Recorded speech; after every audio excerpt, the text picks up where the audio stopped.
മുതലാളി മുതലാളി എന്താടാ? തുമ്പ് കിട്ടി ഒരു മിനിറ്റ്. എന്നാ ഞങ്ങൾ ഇറങ്ങിയിട്ടുണ്ടി താനെ പോകാൻ വരട്ടെ. ഞാൻ ഒരു കാര്യം ഒന്ന് മുതലാളിയോട് പറഞ്ഞോട്ടെ. അതിന്റെ പേരിൽ ഇവിടെ ഒരു വിപ്ലവം നടക്കും. നിങ്ങൾ ആ ടീം ബിയുടെ ക്യാപ്റ്റൻ. അതെന്താണ് അങ്ങനെ? അതങ്ങനെ ഇങ്ങോട്ട് വന്നേ.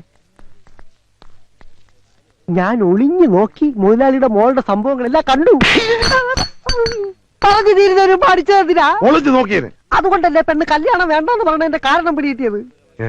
പെണ്ണിന് പ്രേമം. ആരോട്? ഈ കുറുപ്പിന്റെ മോനോട്. രണ്ടുപേരും കൂടെ പതുങ്ങി നിന്ന് ഹൃദയം പങ്കുവയ്ക്കുന്നത് ഞാൻ കണ്ടു.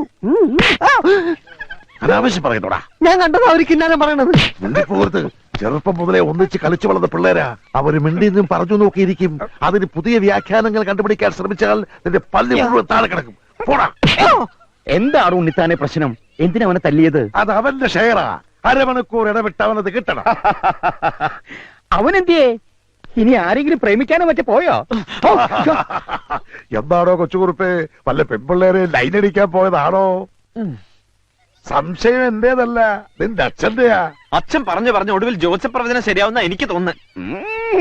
എന്നാ കൊന്നുകളയും. അപ്പൊ ചെല്ല്, രാവിലെ നേരത്തെ എത്തണം. എടോ കൊച്ചുകുറുപ്പേ, തന്നോട് കൂടിയാ പറയുന്നത്. ഞാൻ വെളുപ്പിനെത്തും.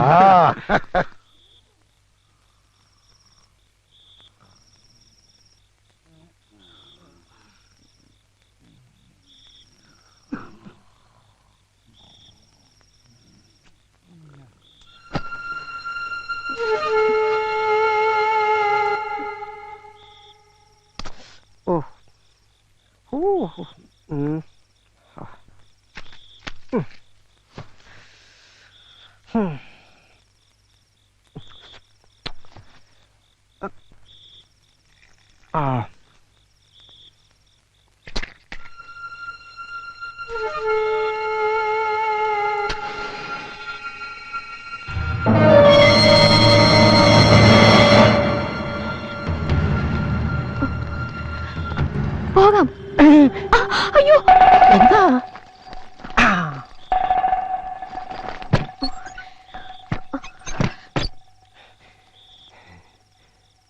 ദൈവമേ, ഇവളിനി കല്യാണം വേണ്ടാന്ന് പറഞ്ഞത് എന്നോടുള്ള ഇഷ്ടം കൊണ്ടാണോ?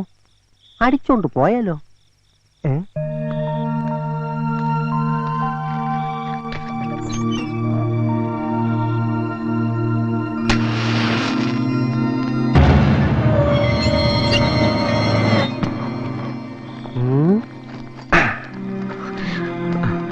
ആരും കണ്ടില്ല. അച്ചു കണ്ടു. അബദ്ധം പറ്റിയതാ. വേഗം വാ.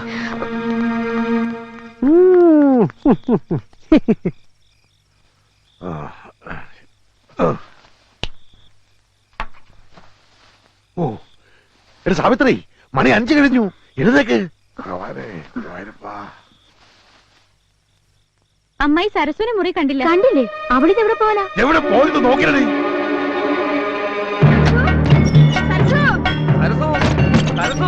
ആ മുറിയിൽ നോക്കിയോടാ. നിങ്ങൾ എവിടെ കിടന്ന് കറങ്ങാണ്ട് എല്ലാ മുറിയിൽ കയറി നോക്കുന്നേ. ഞാൻ എല്ലാവരും നോക്കിയില്ലേ. സരസു, എന്റെ സരസുവേ, എന്തേ സരസു? എടാ അച്ചു, ഓ കിടന്നുറങ്ങുന്നോടാ പോത്തുകളെ. പെണ്ണിനെ കാണാനില്ല. എടാ അച്ചുവേ, സരസുവിനെ കാണാനില്ല. ഒന്ന് അന്വേഷിക്കടാ. അന്വേഷിക്കാനൊന്നുമില്ല, അവള് പോയി. എങ്ങോട്ട്? അവളെ കാമുകനോടൊപ്പം. കാമുകനോടൊപ്പോ? ആ, പാലത്തിങ്കൽ കുറുപ്പിന്റെ മകൻ കൊച്ചുകുറുപ്പിനോടൊപ്പം സ്ഥലം വിട്ടു. ഞാൻ എന്റെ കണ്ണുകൊണ്ട് കണ്ടതാ. എന്നിട്ട് എന്താ നീ മിണ്ടാതിരുന്നേ? ചെറുപ്പം മുതലേ ഒന്നിച്ച് കളിച്ചു വളർന്ന പിള്ളാരല്ലേ, പോട്ടെ എന്ന് ഞാനും കരുതി. അവര് തമ്മിൽ പ്രേമമാണെന്ന് ഞാൻ ഇന്നലെ പറഞ്ഞതല്ലേ. എന്നിട്ട് കേട്ടോ, എല്ലാവരെയും ഒന്നിച്ച് കളിപ്പിച്ച് അവര് നാട് വിട്ടു. ചെറുക്കലെ കൂട്ടുന്ന വരുമ്പോ പെണ്ണില്ലെങ്കിൽ ഞാൻ എന്തോ പറയും? മുതലാളിക്ക് പറയാൻ ബുദ്ധിമുട്ടാണെങ്കിൽ ഞാൻ പറയാം. എന്ത്? പെണ്ണോളിച്ചോടിയെന്ന്. പോടാ. അവര് നാട് വിടും മുമ്പ് എനിക്ക് പിടിക്കണം.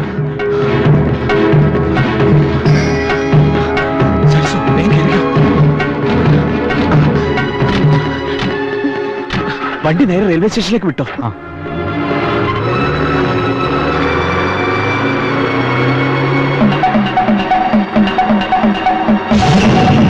എന്റെ ഈശ്വര, ഞാൻ എന്തായി കേക്കണേ? ജാതകം പലിച്ചൂടി. ആ ഉണ്ണിത്താന്റെ മോളുമായിട്ട് നമ്മുടെ മോൻ ഒളിച്ചോടിയെന്ന്. അവൾ ഇത്രയും കള്ളിയാണെന്ന് ഞാൻ കരുതിയില്ല. നമ്മുടെ മോനെ വിളിച്ചെടുത്തോണ്ട് പോയില്ലേ? ഇനി ആരും കുറ്റം പറഞ്ഞിട്ട് കാര്യമില്ല. നിങ്ങളുടെ മോനെ സൂക്ഷിക്കേണ്ട നിങ്ങളല്ലേ? സൂക്ഷിച്ചു, ഒരുപാട് സൂക്ഷിച്ചു. അതുകൊണ്ടാ ഇങ്ങനെ പറ്റിയേ. ഈ കുറിപ്പ് ജീവിച്ചിരിപ്പുണ്ടെങ്കിൽ എന്റെ മോനോട് അവൾ ജീവിക്കില്ല. അവർ നാടൂടെ ഞാൻ സമ്മതിക്കില്ല. വണ്ടി എടുക്കടാ. യാത്രക്കാരുടെ ശ്രദ്ധയ്ക്ക് തിരുവനന്തപുരത്ത് നിന്നും ഈറോഡിലേക്ക് പോകുന്ന 6233 നമ്പർ തിരുവനന്തപുരം ഈറോഡ് എക്സ്പ്രസ് അല്പസമയത്തിനുള്ളിൽ 1-ാം നമ്പർ പ്ലാറ്റ്ഫോമിൽ വന്നു ചേരുന്നു. മണിക്കുട്ടൻ എത്തിയില്ലേ? ട്രെയിൻ എത്താറായി. ഒന്ന് സ്പീഡിൽ വിടറോ. വിമാനത്തിന് സ്പീഡ് ഓട്ടോറിക്ഷയ്ക്ക് കിട്ടൂല മോനെ. ഒന്നാമത് എഞ്ചിൻ പണി ഏറെ വണ്ടിയാണ്.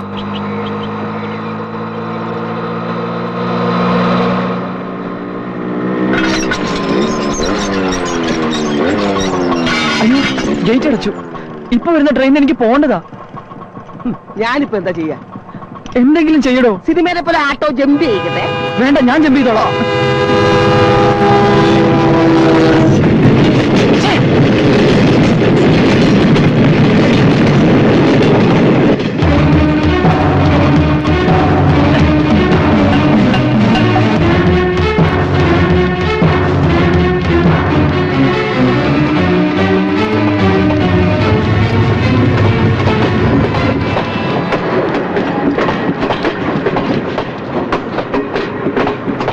സത്യമായിട്ട് അങ്ങനെയൊന്നും അല്ല. ഇന്ന് വെളുപ്പിന് തന്നെ നീ എന്റെ വീട്ടിലെത്തുന്നു പറഞ്ഞപ്പോ ഞാൻ കരുതിയില്ല അതെന്റെ മോളെ പൊക്കിക്കൊണ്ട് പോകാനായിരുന്നു. ഞാനൊന്ന് പറയട്ടെ. മാന്യമായിട്ട് ജീവിക്കുന്നവരെ മാനം കെടുത്തിയിട്ട് നിന്ന് ന്യായീകരിക്കുന്നു. ഉണ്ണിത്താനോട് കളിച്ചാൽ നിന്നെ കൊന്നു കുഴിച്ചു കൂടും. പറയടാ, മിണ്ടിപ്പോവരുത്. കൊണ്ടുപോകരുതവനെ. ഇവരെ തല്ലാൻ നിനക്കെന്താ അവകാശം? എത്തിയല്ലോ സൂത്രധാരൻ. ഇന്നലെ അച്ഛനും മോനും കൂടെ വീട്ടിൽ വന്നത് എന്റെ മോളെ പാട്ടിലാക്കാനുള്ള തന്ത്രവുമായിട്ടായിരുന്നല്ലേ? വിരലൊന്നും ഞൊടിച്ച കൂടെ പോരാ. തന്റെ മോളെ പാട്ടിലാക്കാൻ അത്ര വലിയ തന്ത്രമൊന്നും പ്രയോഗിക്കണ്ട. ആമ്പിള്ളേരെ വഴിപിഴപ്പിക്കാൻ നടക്കുന്ന ശവം. തന്റെ ഭാര്യയുടെ സ്വഭാവം ഇവിടെ വിശദീകരിക്കണ്ട. ഡയറക്ടർ മക്കളിലേക്ക് വന്നില്ലെങ്കിൽ എന്റെ സ്വഭാവം താനിപ്പോ അറിയും.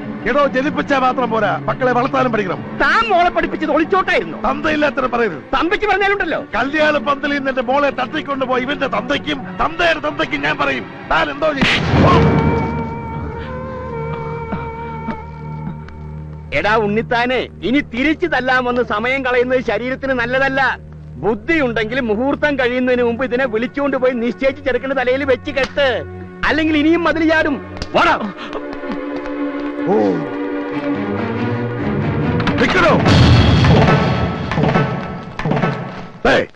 എനിക്ക് തന്നെ സമ്മാനവും വേണ്ട, ഒരു കോപ്പും വേണ്ട. ഇതോടെ നമ്മൾ തമ്മിലുള്ള സകല ഏർപ്പാട് തീർന്നു. പിന്നെ സമയമില്ലാതായി പോയി. ഇല്ലെങ്കിൽ തിരിച്ചു തന്ന് 10 പേജ് തെറി പറയാൻ എനിക്ക് അറിയാൻ വയ്യാഞ്ഞിട്ടല്ല. മുഹൂർത്തമായി. വാരി കേരളം ഇങ്ങോട്ട് ഇറങ്ങടി. വാ. മോളെ കൊണ്ടുപോയി സാരി മാറ്റിട്ട് ഇപ്പൊ തുണി ഉടുത്തിട്ടുണ്ടല്ലോ, അത് മതി. പെണ്ണെത്തി, പെണ്ണെത്തി. ഞാൻ പറഞ്ഞില്ലേ മുതലാളി മിടുക്കനാണെന്ന്. എങ്ങനെയെങ്കിലും പെണ്ണിനെ ഒപ്പിച്ച് മുഹൂർത്തത്തിന് മുമ്പ് എത്തുമെന്ന്. ഭാഗ്യം. തക്ക സമയത്ത് എത്തിയതുകൊണ്ട് പെണ്ണ് ഒളിച്ചോടിയില്ല. സമയമായി. ചെന്നിരിക്കണേ മണ്ഡപത്തിലേക്ക്. എന്താണോ നോക്കിയിരിക്കണേ? ഊതടോ. എന്നാ കെട്ട് നടത്തിയേക്കാം. നിർത്തണോ? മറ്റൊരുത്തന്റെ കൂടെ ഒളിച്ചോടി പോയ പെണ്ണിനെ കെട്ടേണ്ട ഗതികേട് എന്റെ മോനില്ല. പെണ്ണ് ഒളിച്ചോടി പോയില്ലല്ലോ, അതിന് മുമ്പ് പിടിച്ചോടി വന്നല്ലേ? അതെ, ഇനി ഒളിച്ചോടാതെ നിങ്ങൾ നോക്കിയാ മതി. വന്നോളൂ. അതെ അതെ, ഞാൻ പറയുന്നത് നിങ്ങള്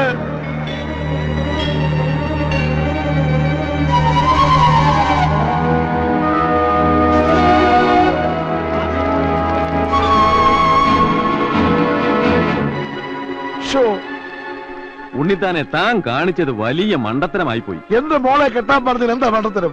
ഒരുത്തന്റെ കൂടെ ഇറങ്ങിപ്പോയ പെണ്ണിനെ തിരികെ കൊണ്ടുവന്നാൽ ആരെങ്കിലും സ്വീകരിക്കാൻ തയ്യാറാവോ? ഇനി ഈ കുട്ടിയെ കെട്ടാൻ അന്തസ്സുള്ള തറവാട്ടിൽ നിന്ന് ആരെങ്കിലും ഈ വീട്ടുമുറ്റത്ത് കാലുകുത്തോ? ഇല്ല. ഗുണമായാലും ദോഷമായാലും അവള് കണ്ടെത്തിയ ആളെ കൊണ്ട് തന്നെ വിവാഹം നടത്തുക.